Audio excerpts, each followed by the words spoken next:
This week on Cartoon Dumpster Dive, we cover the anime Interstellar 5555, the story of the secret star system.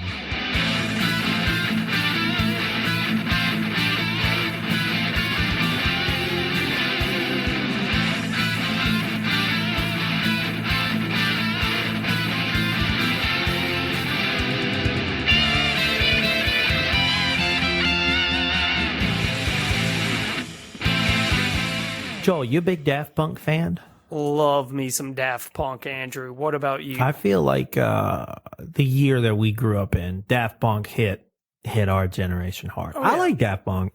I don't think I listen to them a lot.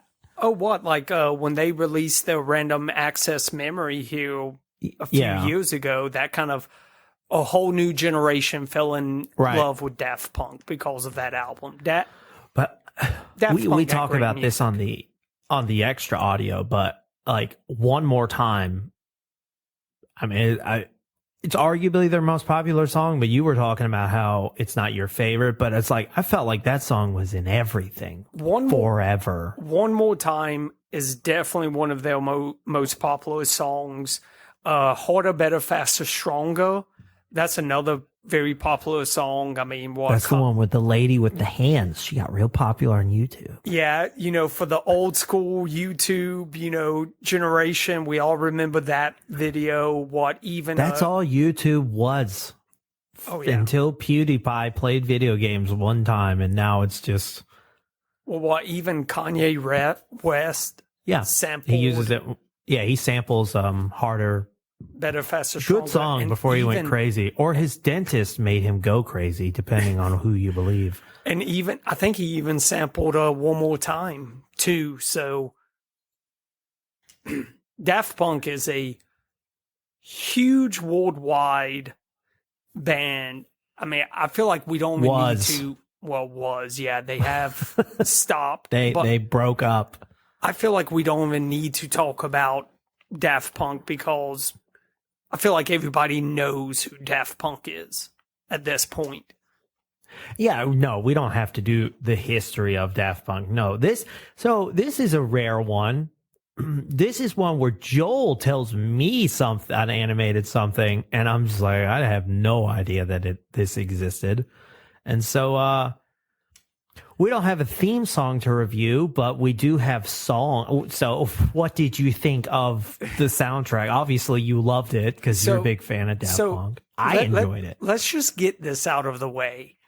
This is a full feature-length music video to Daft Punk's second album, Discovery. Okay? 66 minutes. It is, we were talking about this. This movie has no dialogue in it. It is a animated music video for the entire album. I was super scared I was watching the wrong thing. Oh, wow. Like, I thought, like, for a good, 20 minutes, I was like, I really, really hope, because Joel didn't tell me the name of it. He just, when he was like, we should do the Daft Punk anime for next week.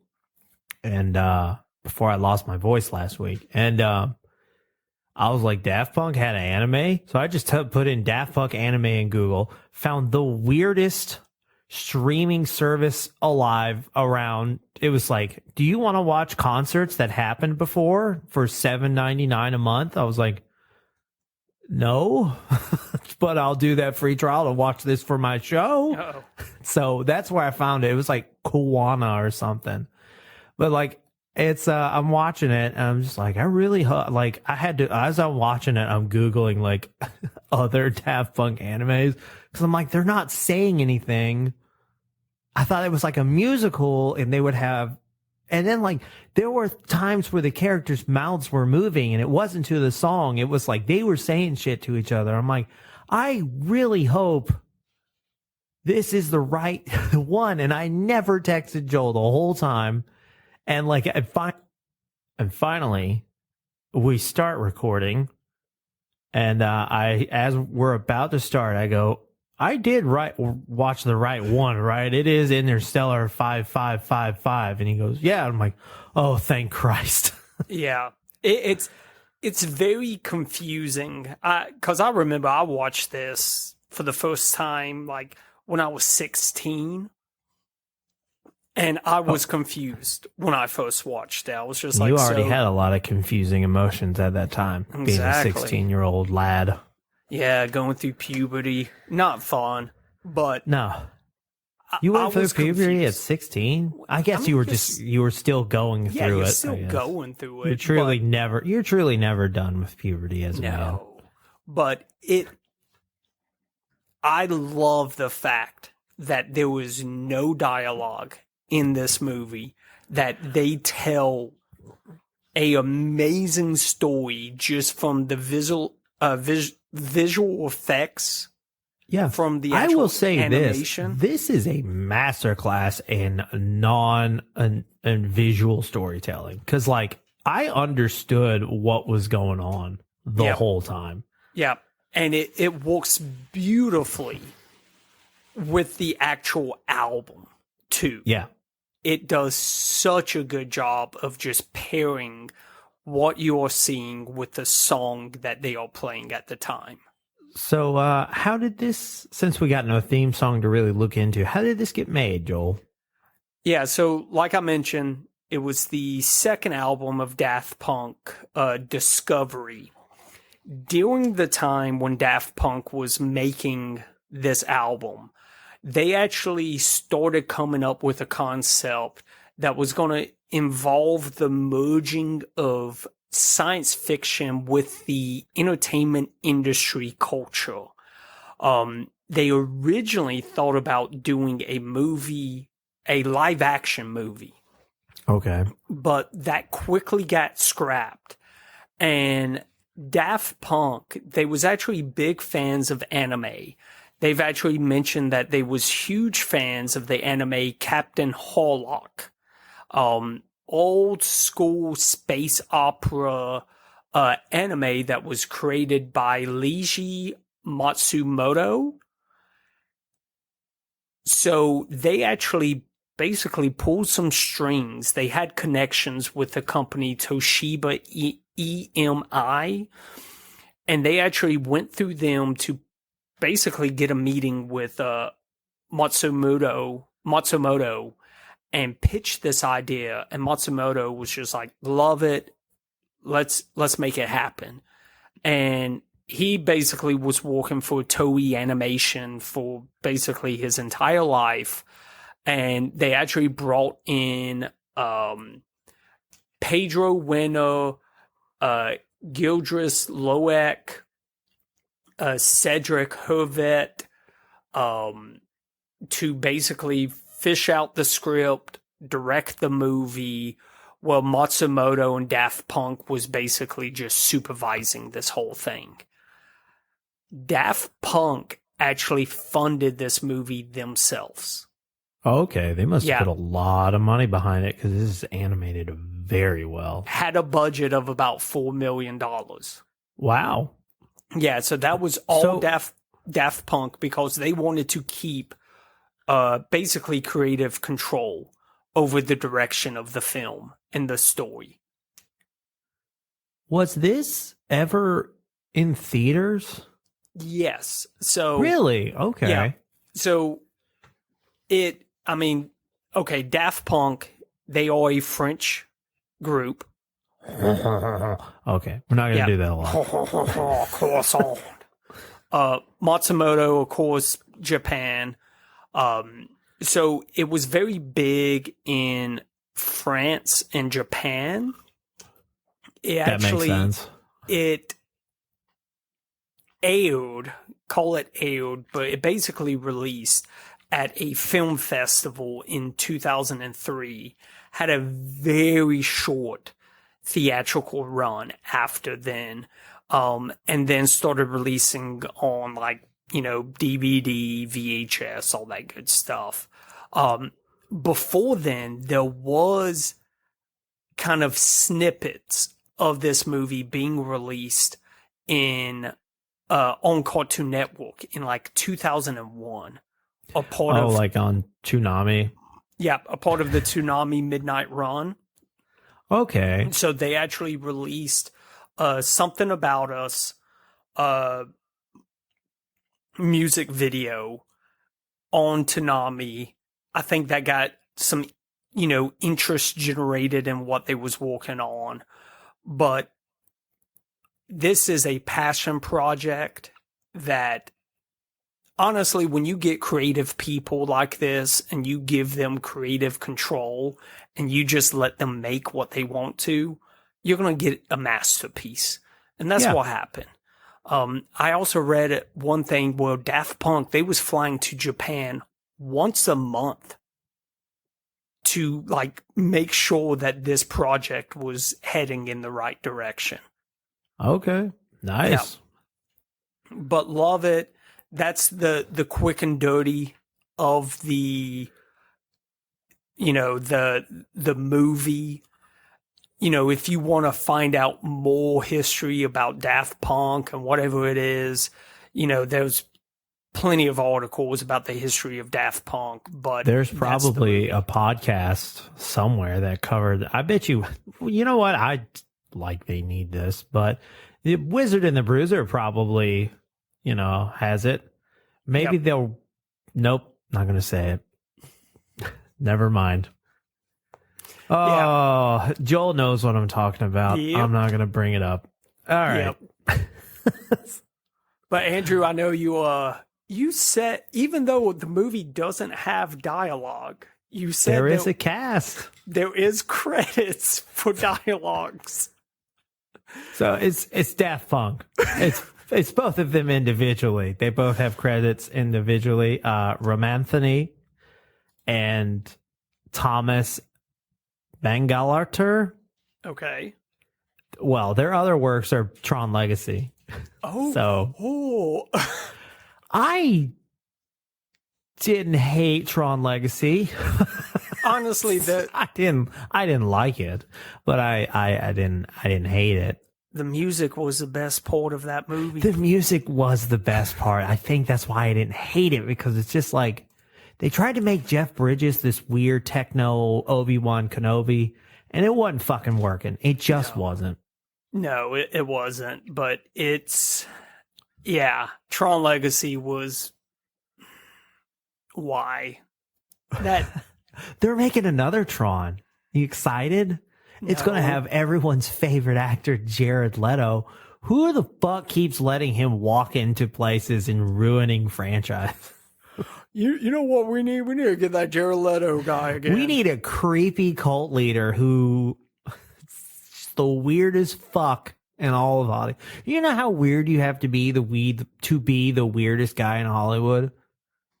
Dude. Fucking weird. I think you're right. Jared Leto is basically a modern day cult leader. No, he has a cult. He does? Yeah, he has a cult. Oh, I'm going to say allegedly because I don't know how true that is, but I'm almost 30 certain. Seconds to Mars? Is that his cult? All the fans? It's part of it. It's a whole thing. Go to a conspiracy theory podcast to learn more, because I don't have all the information about it, but I know like some shady shit is going on with everyone's least favorite Joker. Yeah. He was not a good Joker. He's not a good person. No, which oddly you would feel would make you a better Joker, but in this case, it was not. No. So let's really get into it. Let's stick our hands into the nitty gritty of Interstellar 5555, the story of the 5ecret, 5ystem, because they replaced the 5s with S's, and I was not going to let that sit on the table. No, you've been waiting to make that joke. I've been biding my time. That was almost our intro, but Joel told me no. No, you gotta listen to your co-host. It's too confusing to people. They'll be like, "What?" That's how you're gonna write it, though.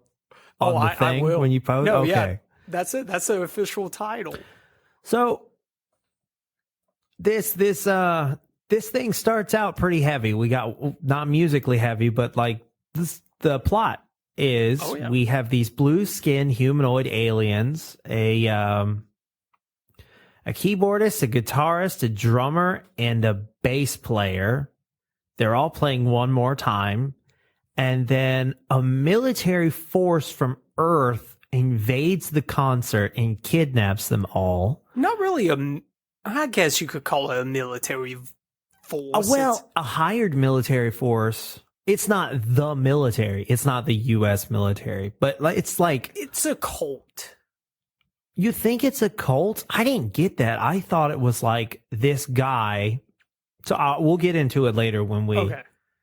We talk. So I guess, yeah, it's kind of... At first, you don't know it's a cult. But yes, you later really you do learn it's a cult. You don't know what's really happening other than these. They look like military Cobra Commander guys, and they steal our brigade people. Yeah. They come and they steal our blue musical friends. The band that everybody loves. And then we go to this one space pilot. It goes over to him. His name's Shep. I didn't know that till just now.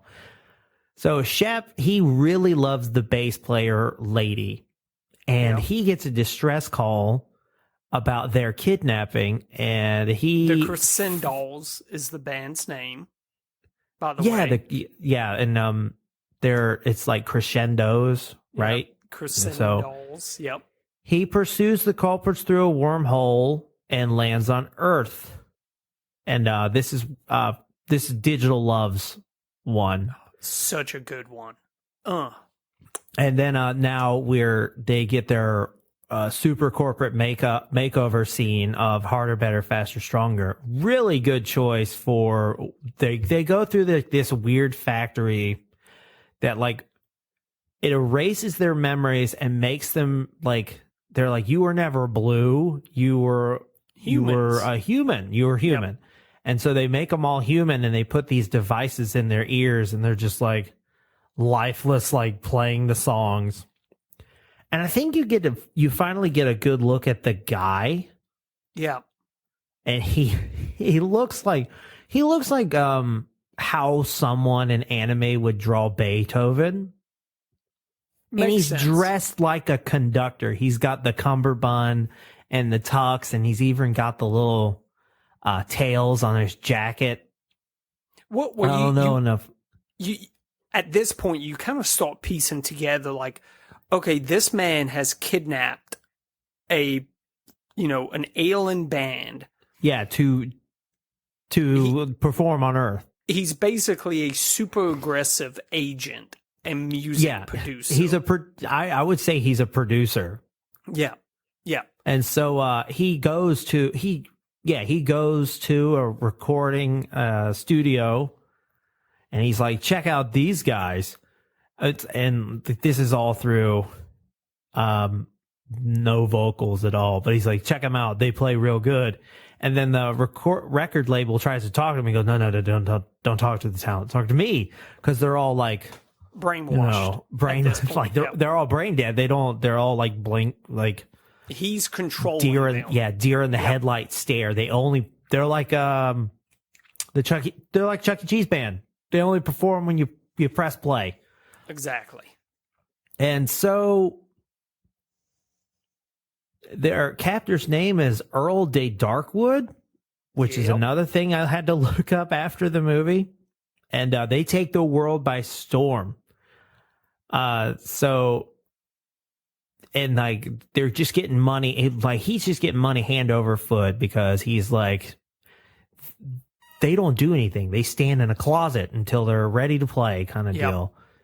And they make some signed autographs and stuff like that. And that's they're playing a concert, and Shep flies into the Crescendo Stadium concert with a jetpack and fires a beam attack at the band members, freeing them from their mind control, except for the bassist, Stella. who is Stella. Yeah, all their names are.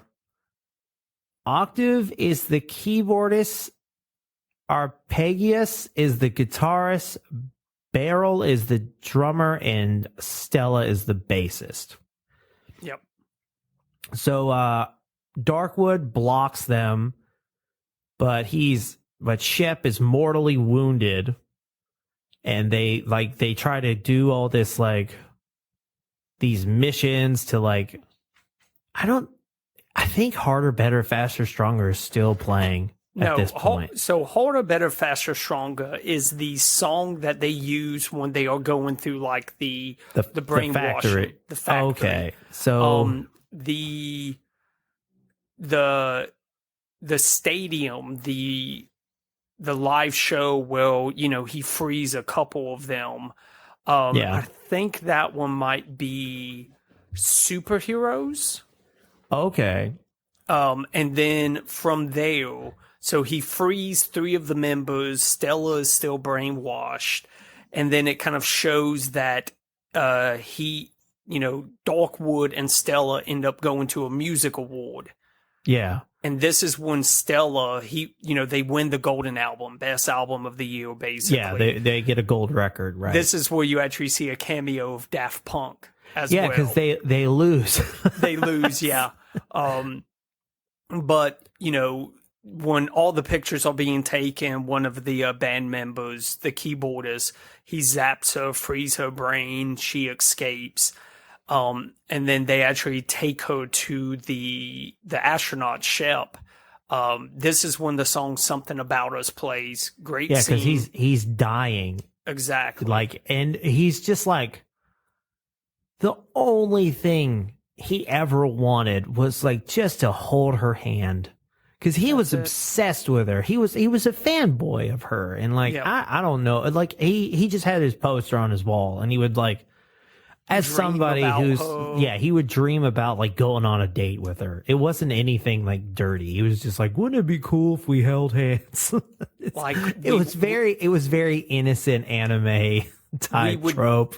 We would dance through the dandelion fields of our home planet, whatever it is.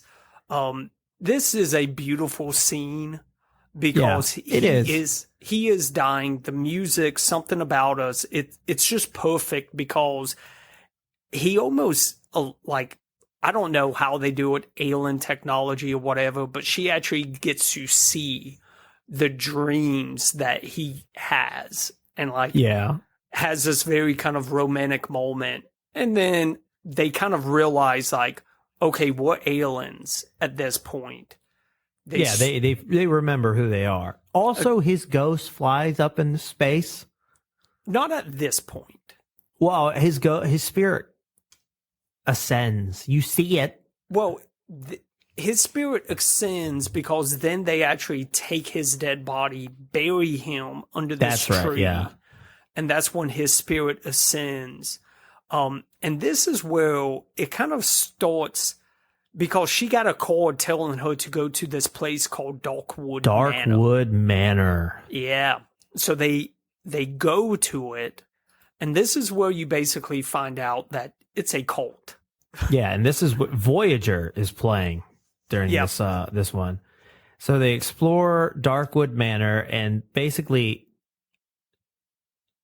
this is what the craziest part is. Almost like, to me, it made me laugh, because it's like, so every single influential musician that has ever existed has been kidnapped by this guy named Darkwood, and they've all been aliens. Yep. And then he sacrifices them all. Like, one of them is like, it was like a Beethoven looking kid. So this guy's been alive for like years. Yeah. And it shows him kidnapping an alien, dressing him up as Beethoven, and then throwing him into a volcano. And the goal is the golden disc. Yeah, he needs to acquire 5,555 golden records, after which he can rule the universe. It even said so in the instruction booklet that they had. Rule the universe. Or no, complete control of the universe is yours if you get all these. Which seems like a pretty complicated plan, but it seemed like he was living a pretty good life on Earth just as this CD producer. Yeah, why? I guess he just wanted power. He just wanted to rule the universe. I guess if you're an immortal, just having one planet isn't enough. No. Yeah, but apparently the Kristen Dolls was the last record he needed. But then he had to shove Stella into the Stella-shaped hole that appears when he puts the record in. Which all the rest of them, they just got shoved off the edge. This is the only one that needed to be put inside the apparatus. Yeah, and so basically they get in a big fight. They stop the ritual to summon. I'm guessing they was trying to just summon some dark power energy to rule the world or the universe. That gets thwarted. Yep. And then Darkwood they throw the vinyl into the fire, the lake of fire. Very Lord of the Rings style. Yeah, he jumps after it. And now, so they've saved the universe with the power of music, or not at this point. They by destroying the power of music. They stopped them by just some good old fashioned butt kicking. Yeah, good old fashioned teamwork, and that one guy beat up that poor janitor. Yeah, that's because that's how they get their memories back. I just thought it was funny. This poor guy's just like buffing the floors, and then an alien beats the shit out of him and He's steals like, "Give me his your clothes. I need your clothes." But yeah, they break into the studio company to get their disc, their floppy disk that has their memories on it. That has everything that's about them. Yep. I almost forgot to mention this anime has Steven Seagal. Really?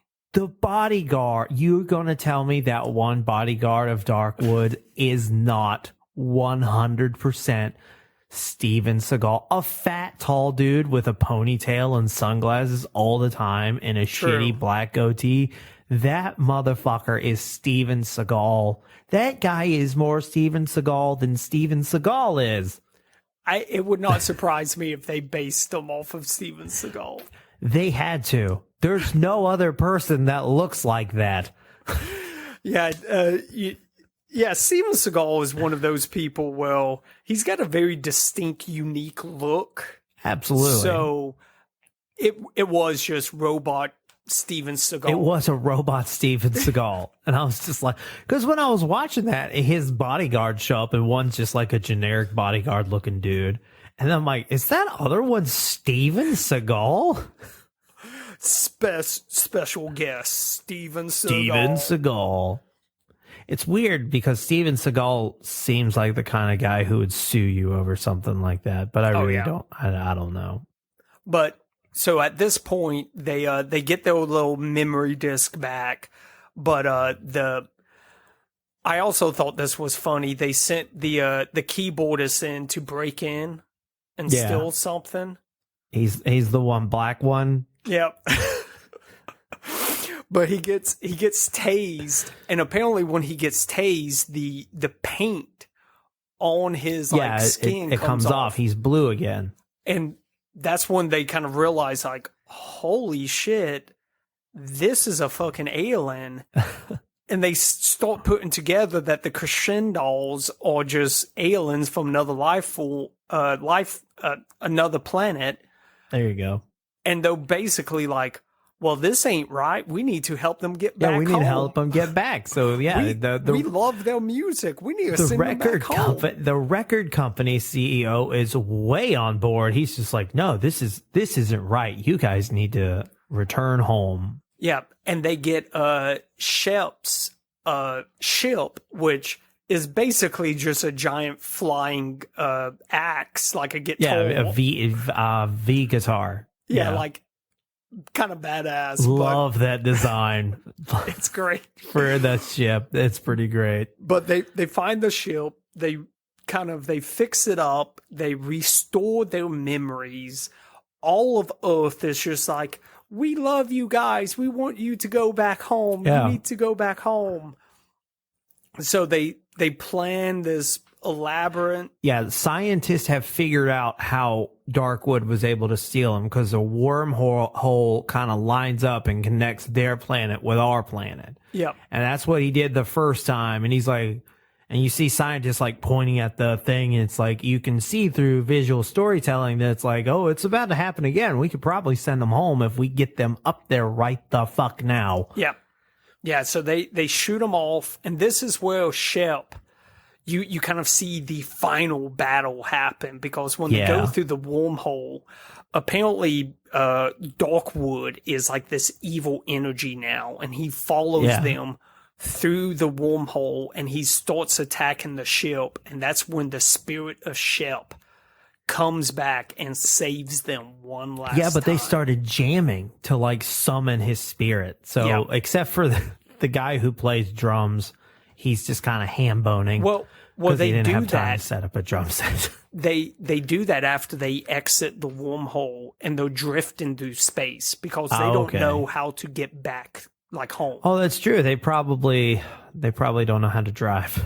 They don't know how to drive. They really don't know, because like the wormhole doesn't just come out right beside their planet.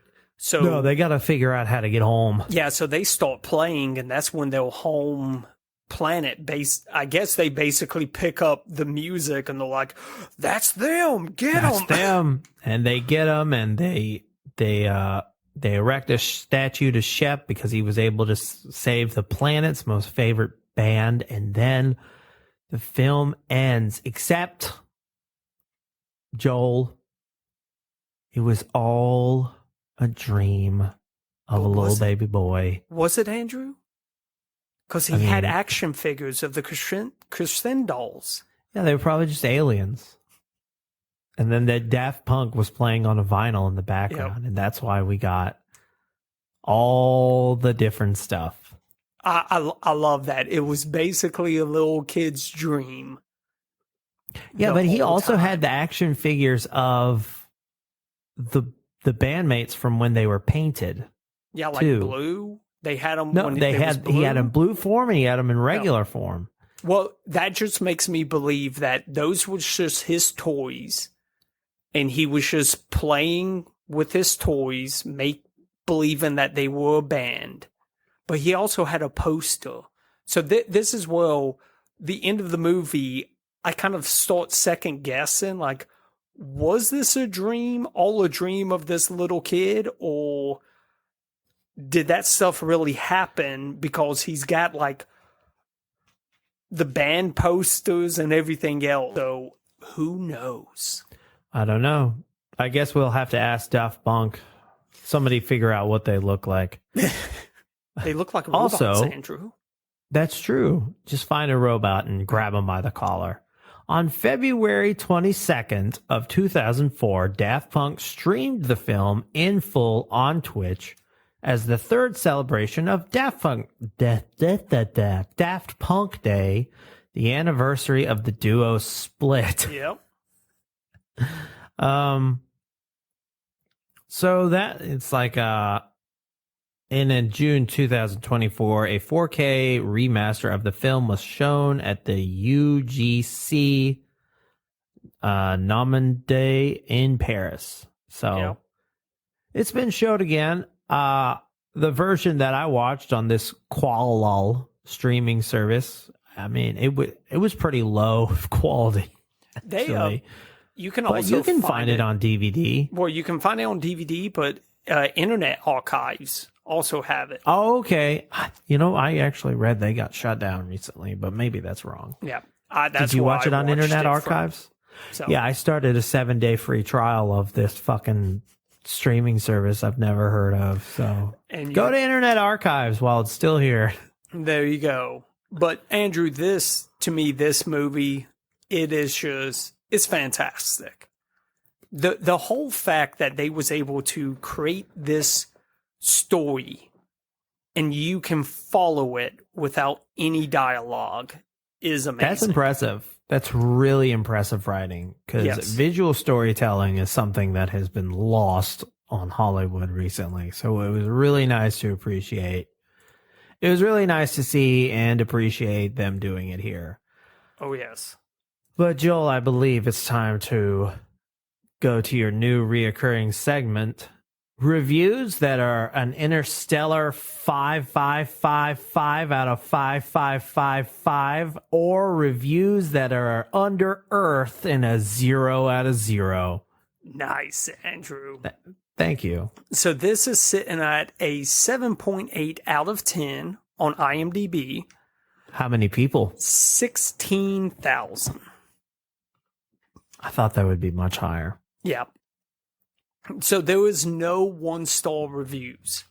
Valid. Yep. I've got a 10-star review titled Celebrate and Dance for Free. Okay, so it's just a extended music video, but so what? If you were intrigued by the One More Time video, or even just like the sound of that track, you'll get something from Interstella 5555. The retro nostalgic 70s and 80s animation style perfectly fits Daft Punk's old school electronical music. The story is dialogue free but tells a remarkable dense story. Characters are well defined, and there is some great comedy. Daft Punk's cameo at the award ceremony. But at the end of the day, it's all about the music, baby. Before, I only really knew Daft Punk from their 2 major singles. Now I want to rush out and buy the album. That's it. Okay. It is. I guess I'm a sucker for this movie because I love Daft Punk. I love their albums. I love their music. So of course I'm gonna love this because it blends 2 things I love: Daft Punk and animation. Anime, yeah. Yep. That's true. I was pleasantly surprised by watching this. I didn't know what I was going to get into. I like Daft Punk just fine. Yep. I don't know if they're like my favorite band, but watching this, I was like, this is pretty cool. And I like that every time the bass dropped, there was some light always flashing. And it's just like that. The animation went on with the beat. I know that's an incredibly hard thing to accomplish. So like this movie or very long music video, from a technical aspect is impressive, from a storytelling aspect is impressive, and from an animation aspect is impressive. And you can watch it on the Internet Archive. So I would highly suggest you do that, or find it on DVD because it's on DVD somewhere. Yeah. Go ahead and buy it.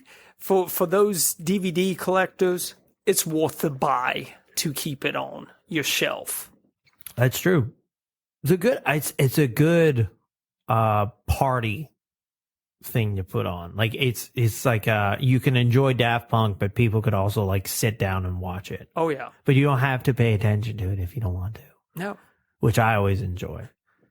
Except if you're doing it for a podcast, and then you gotta really pay attention to it because you know what? There's actually if you go to look at your phone and you look back up, you're like, I gotta rewind this. I missed like everything.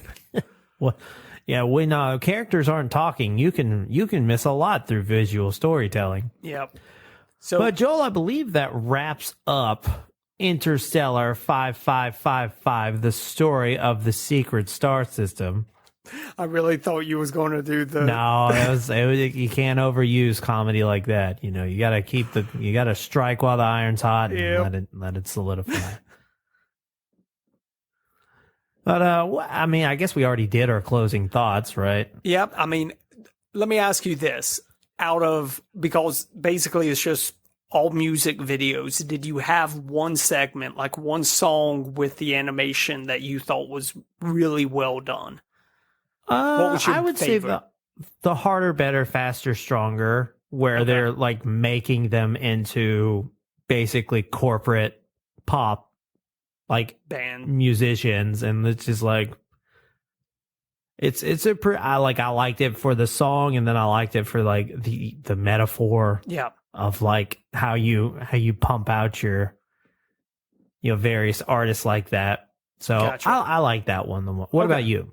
It would have to be between Digital Love and Something About Us. I can't pick between those two. Okay. But those are also my probably my favorite songs from the album too. So Yeah. Okay. Yeah. Well, I believe that wraps everything up. Highly suggest you try to watch it. I also highly suggest you support us on Patreon. You can do that by going to patreon.com/cartoondd. There we have the $5 tier. It gets you stickers and pins mailed to your door, access to our Discord channel, extended audio episodes, and bonus episodes. We have a website, cartoondumpsterdive.com. There you can send requests. We'll watch any kind of lost cartoon media. We have an X handle, CartoonDD. We are Cartoon Dumpster Dive on all other social medias. And as always, we appreciate a 5-star review on the podcasting platform of your choice, so we can stay a podcast. Have a great rest of your week. See ya. I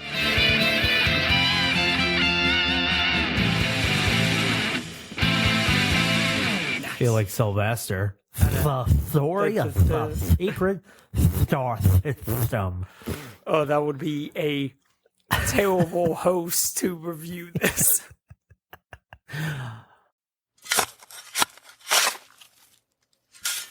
This has been a Lug Hole podcast.